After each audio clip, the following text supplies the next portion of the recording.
PM Modi के खिलाफ आपत्तिजनक टिप्पणी, मालदीव के 3 मंत्रियों को पड़ा भारी। मोदी सरकार ने उप मंत्री मरियम श्यूना, मालशा शरीफ और महजूम माजिद को किया निलंबित।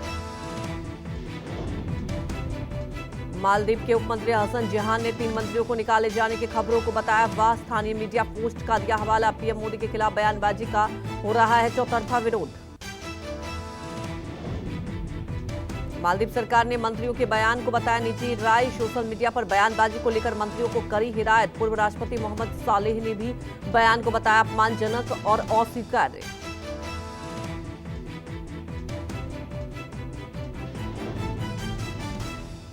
भारत और सऊदी अरब के बीच हज यात्रा को लेकर द्विपक्षीय समझौता। 2024 में सालाना हज यात्रा के लिए 1,75,025 तीर्थयात्रियों का कोटा। केंद्रीय मंत्री स्मृति ईरानी और हज उमरा डॉक्टर तौफीक बिन फौजान ने जेदा में किया हस्ताक्षर। प्रधानमंत्री नरेंद्र मोदी का आज वीडियो कॉन्फ्रेंसिंग के जरिए विकसित भारत संकल्प यात्रा के लाभार्थियों से करेंगे संवाद। दोपहर 12 बजे होने वाले कार्यक्रम में पार्टी मुख्यालय में मौजूद रहेंगे बीजेपी अध्यक्ष जेपी नड्डा। पीएम मोदी का आज से 3 दिवसीय गुजरात दौरा। लोकसभा चुनाव की रणनीति और तैयारियों को लेकर बीजेपी नेताओं के साथ बैठक। 9 और 10 जनवरी को वाइब्रेंट गुजरात के कार्यक्रमों में करेंगे शिरकत। गांधीनगर में 9 जनवरी वैश्विक नेताओं के साथ द्विपक्षीय वार्ता। दोपहर 3 बजे vibrant Gujarat global trade show का उद्घाटन। 10 जनवरी को वाइब्रेंट गुजरात ग्लोबल समिट का करेंगे शुभारंभ। वैश्विक कंपनियों के सीईओ से मुलाकात। इंडिया गठबंधन में सीट शेयरिंग को लेकर आज कांग्रेस की आम आदमी पार्टी के साथ बैठक। दिल्ली और पंजाब में सीट बंटवारे पर होगी बात। रविवार को बिहार में सीट शेयरिंग पर आरजेडी से हुई थी बात। दिल्ली से अरविंद केजरीवाल के गुजरात दौरे का आज दूसरा दिन। सुबह 11 बजे राजीव पिपला जेल में बंद आप विधायक चैतरा भाई वसावा से करेंगे मुलाकात। पंजाब के मुख्यमंत्री भगवंत मान भी होंगे साथ। रक्षा मंत्री राजनाथ सिंह का आज 3 दिवसीय ब्रिटेन दौरा। 22 साल बाद भारतीय रक्षा मंत्री का होगा ब्रिटिश दौरा। द्विपक्षीय सैन्य सहयोग और डिफेंस टेक्नोलॉजी की साझेदारी पर होगी चर्चा। पुरानी पेंशन स्कीम की बहाली को लेकर केंद्र और राज्य कर्मचारियों का आज से 3 दिवसीय हंगर स्ट्राइक। अपनी मांग को लेकर कर्मचारी अनिश्चितकालीन हड़ताल पर जाने की भी कर रहे हैं तैयारी। राजस्थान में करणपुर विधानसभा सीट का आ जाएगा नतीजा। रविवार को 81.38% हुआ मतदान। कांग्रेस उम्मीदवार के निधन की वजह से चला था चुनाव। बीजेपी कांग्रेस में है मुख्य मुकाबला। गुजरात के बहुचर्चित बिल्किस बानो केस में दोषियों की रिहाई के खिलाफ दायर याचिका पर आ जाएगा फैसला। राज्य सरकार ने 11 दोषियों को समय पूर्व दी थी रिहाई। दिल्ली के पूर्व मंत्री और आप नेता सत्येंद्र जैन की जमानत याचिका पर आज फैसला सुनाएगा सुप्रीम कोर्ट। स्वास्थ्य आधार पर जैन को मिली थी 6 हफ्ते की अंतरिम जमानत। शराब घोटाले से जुड़े मनी लॉन्ड्रिंग केस में आरोपी है आप नेता। दिल्ली हाईकोर्ट में आप सांसद संजय सिंह की जमानत याचिका पर सुनवाई। शराब घोटाले से जुड़े मनी लॉन्ड्रिंग में आरोपी हैं आप सांसद। पिछले साल 4 अक्टूबर को हुई थी गिरफ्तारी। पश्चिम बंगाल में आज से गंगा सागर मेला शुरू। 17 जनवरी तक चलेगा मेला। श्रद्धालुओं की सुरक्षा के चाक चौबंद इंतजाम। मेले के निरीक्षण के लिए आज से 2 दिवसीय दौरे पर दक्षिण परगना पहुंच रही है मुख्यमंत्री ममता बनर्जी।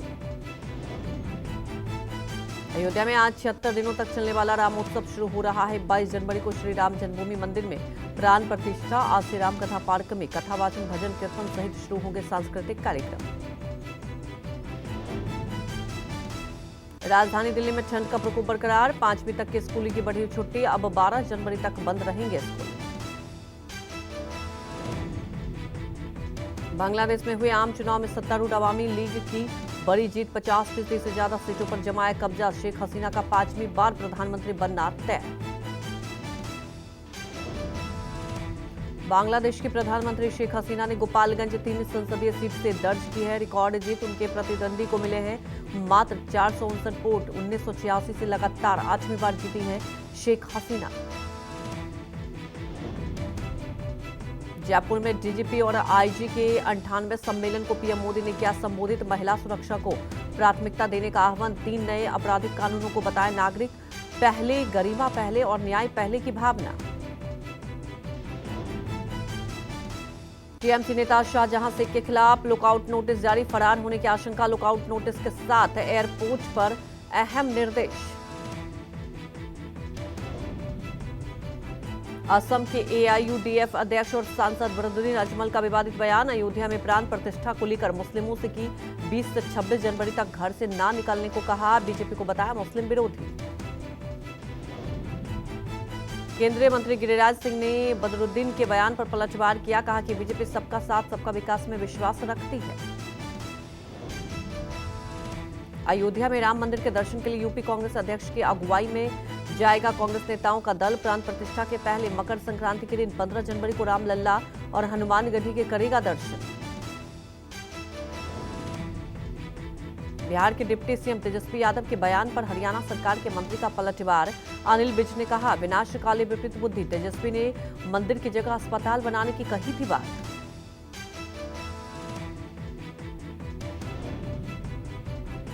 सपा अध्यक्ष अखिलेश के बयान पर बीएसपी प्रमुख मायावती ने किया पलटवार। सपा पर लगाया बीजेपी को बढ़ाने और मेलेजोल का आरोप। पीएम मोदी को मुलायम सिंह के दिए आशीर्वाद का किया जिक्र।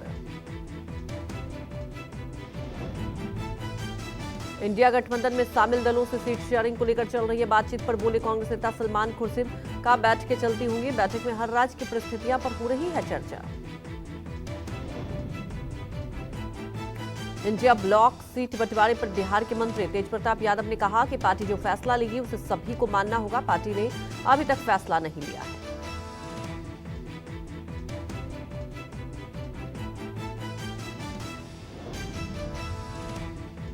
सपा नेता अखिलेश यादव ने साफ कहा कि इंडिया गठबंधन में सीट बंटवारे पर जल्द होगा फैसला। कयास लगाए जाने की 14 जनवरी के बाद सपा राज्य में कई सीटों पर प्रत्याशियों का ऐलान कर सकती है।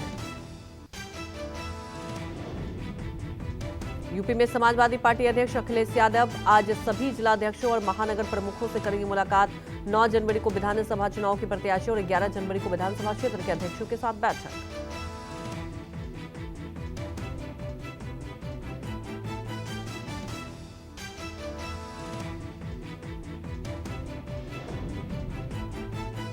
कांग्रेस ने 539 लोकसभा क्षेत्रों के लिए समन्वयकों की जारी की सूची। पार्टी नेता जयराम रमेश ने एक्स पर पोस्ट कर दी जानकारी। जमीनी हालात और इंडिया गठबंधन में सीट बंटवारे के असर की रिपोर्ट देंगे कोऑर्डिनेटर।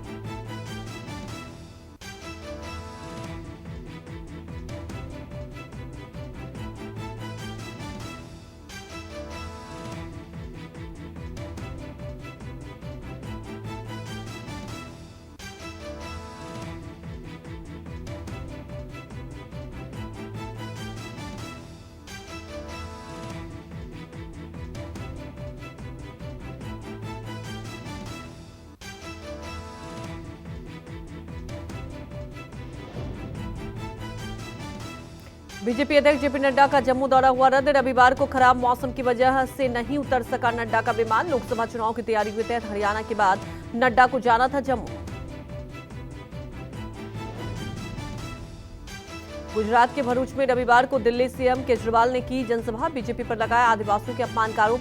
भरूच सीट से चेतर वसावा को लोकसभा चुनाव लड़वाने का किया ऐलान।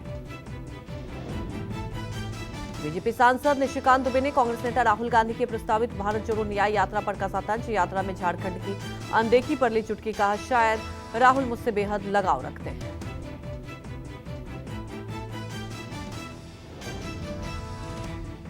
अधीर रंजन चौधरी के बयान पर बीजेपी सांसद दिलीप घोष ने कहा बंगाल में जनता ने इस सरकार को वोट दिया। सरकार जो कर रही है सजा उन्हें जनता देगी।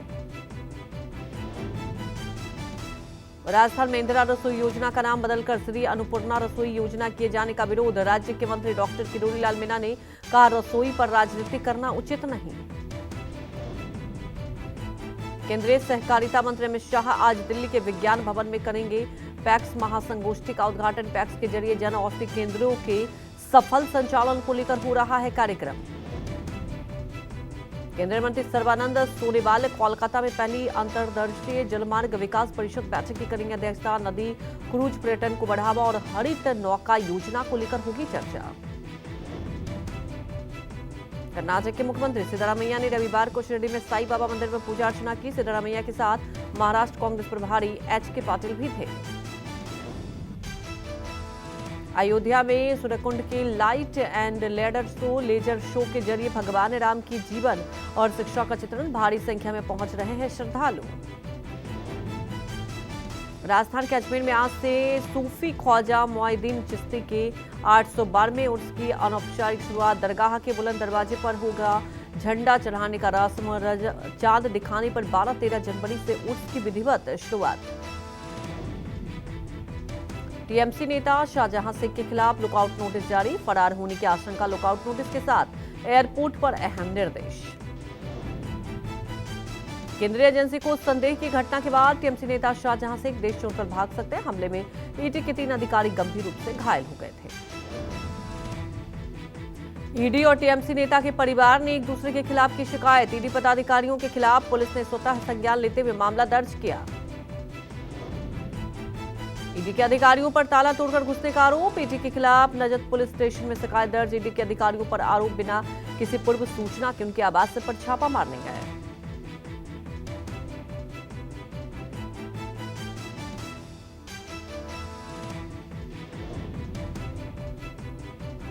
राम मंदिर निर्माण समिति की समीक्षा बैठक। अयोध्या पहुंचे राम मंदिर निर्माण समिति के अध्यक्ष नृपेंद्र मिश्रा। युद्ध स्तर पर जारी है राम मंदिर निर्माण का काम। नृपेंद्र मिश्रा ने मंदिर में चल रहे निर्माण कार्य का निरीक्षण किया। अयोध्या में राम मंदिर निर्माण समिति की अहम बैठक में परखी जाएंगी प्राण प्रतिष्ठा की तैयारियां। प्राण प्रतिष्ठा के पहले मंदिर में चल रहे निर्माण का कार्य भी बंद कर दिया जाएगा।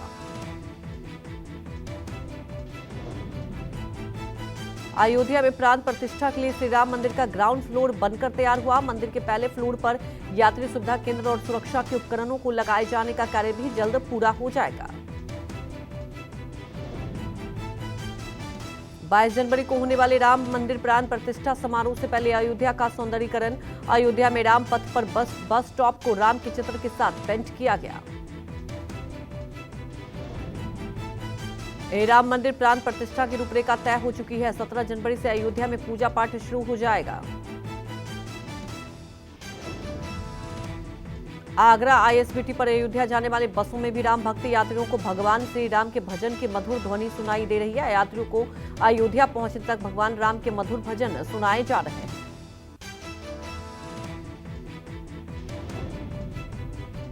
बाईस जनवरी को अयोध्या मंदिर में रामलला की प्राण प्रतिष्ठा होनी है। देश भर में उत्सव की धूम में ऐसे में परिवहन विभाग ने भी बस यात्रियों को भक्ति की मधुर सौगात दी है।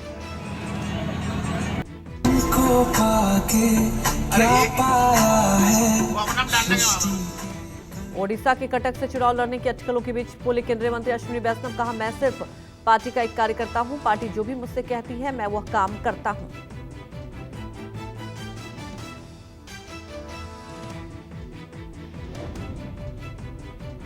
केंद्रीय मंत्री अश्विनी वैष्णव ने कटक के धवलेश्वर मंदिर में पूजा अर्चना की। क्षेत्र के शक्ति केंद्र के रूप में विकसित करने के संबंध में पुजारी और अन्य लोगों से बातचीत की।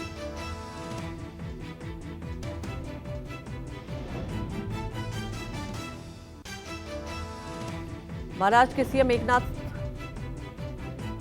शिंदे ने मरीन ड्राइव पर स्वच्छता में अभियान में लिया हिस्सा। कहा, रोड, नाले, फुटपाथ, सार्वजनिक शौचालय, गली आदि की सफाई हो रही है। ये जनता का अभियान है।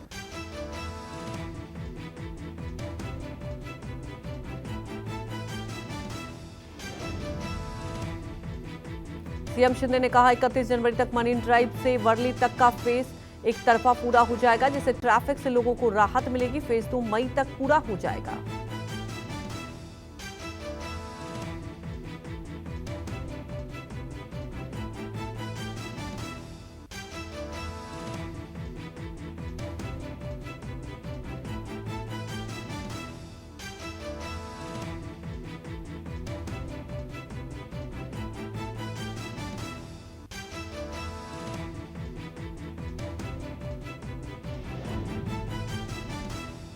गुजरात के मुख्यमंत्री भूपेंद्र पटेल राज्य में आयोजित अंतर्राष्ट्रीय पतंग महोत्सव में शामिल हुए। लोगों ने उड़ाई पतंग। मध्य प्रदेश के सीएम मोहन यादव ने उज्जैन में सड़क किनारे सो रहे लोगों को बांटे कंबल। ठंड में प्रशासन संवेदनशीलता दिखाते हुए लोगों की मदद करे।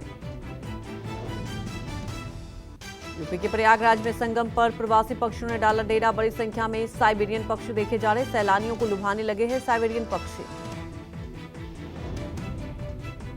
दिल्ली समेत पूरे उत्तर भारत में सर्दी का सितम जारी। मौसम विभाग ने पूरे उत्तर भारत में 9 जनवरी तक कड़ाके की ठंड का अलर्ट जारी किया। मौसम विभाग के मुताबिक अगले 2 दिनों तक उत्तर पश्चिम भारत में घने से बहुत घना कोहरा छाया रहेगा। दक्षिण भारत में बारिश के आसार। दिल्ली एनसीआर में न्यूनतम तापमान 8.4 डिग्री सेल्सियस रिकॉर्ड किया गया। यूपी और हरियाणा में भी कड़ाके की ठंड और घने कोहरे से फिलहाल राहत नहीं। जम्मू कश्मीर में तापमान में गिरावट के कारण श्रीनगर में शीतलहर जारी। मौसम विभाग की माने तो जम्मू कश्मीर हिमाचल में बर्फीली हवाएं चलेंगी। दिल्ली एनसीआर के न्यूनतम तापमान 8.4 डिग्री सेल्सियस रिकॉर्ड किया गया। आगरा में शीतलहर और घना कोहरा जारी। ठंड से बचने के लिए लोग अलाव का सहारा ले रहे हैं। दक्षिण भारत में 5 दिनों तक भारी बारिश के आसार। बारिश के चलते सड़क, रेल और हवाई यातायात पर पड़ने की संभावना। तट के इलाकों में मौसम विभाग ने मछुआरों को चेतावनी दी। पुलिस के मुताबिक शराब माफियाओं के वर्चस्व में ये लड़ाई हुई। आरोपियों को जल्द गिरफ्तार कर लिया जाएगा। पुलिस जांच में जुटी।